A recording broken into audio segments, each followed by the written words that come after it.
قل بفضل الله وبرحمته فبذلك فليفرحوا هو خير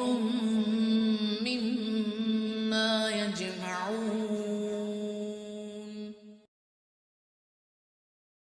یا ایہا الذین آمنوا لا تحرموا الطیبات ما حل اللہ لکم،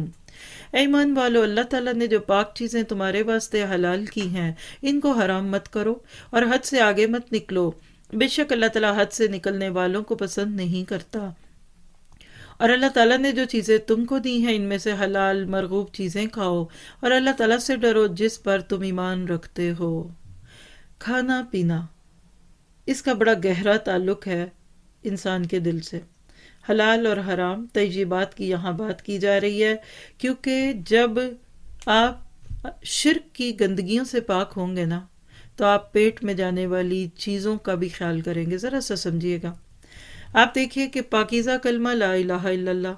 ہم پہلا کلمہ طیب طیب میں نے پاک لا الہ الا اللہ کہتے ہیں نا، تو اب یہاں ایک فلسفہ اور سمجھ لیجئے کہ جب زبان پہ طیب کلمہ آ جاتا ہے نا تو انسان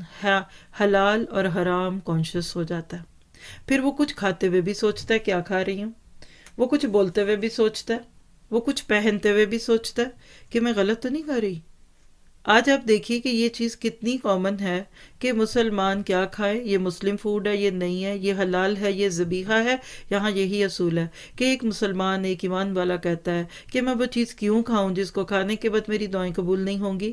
میں وہ کیوں کھاؤں جس کے بعد میری عبادتیں قبول نہیں ہوں گی، جس کے بعد میری اولاد نافرمان ہو جائے گی، میں وہ کیوں پہنوں جس کو بعد پہننے کے بعد میں پریشان ہو جاؤں گی۔ تو ضرورت اس بات کی کہ زندگی میں حلال اور حرام کا خیال رکھا جائے، اور ایک مسلمان اس کا بہت خیال رکھتا ہے۔